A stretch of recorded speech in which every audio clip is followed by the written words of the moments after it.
Donc, le centre de référence maladies osseuses constitutionnelles est situé à Paris. Il existe plus de 432 maladies osseuses constitutionnelles, donc il est très difficile de prendre en charge toutes ces maladies, mais l'un des rôles du centre de référence est d'en faire le diagnostic.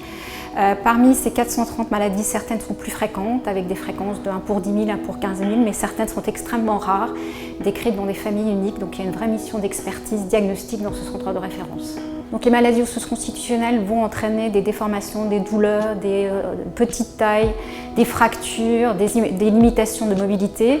Et donc elles vont entraîner beaucoup de complications qui nécessitent une expertise pluridisciplinaire. Les plus grands progrès récents sont les avancées moléculaires.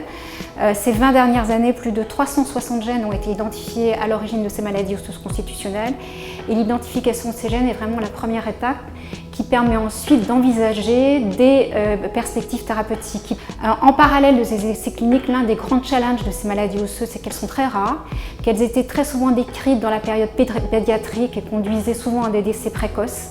Avec l'amélioration de la prise en charge, on a maintenant beaucoup d'adultes et l'un des challenges de notre centre de référence, c'est de décrire les histoires naturelles de ces maladies pour en améliorer la prise en charge de la période anténatale à la période adulte.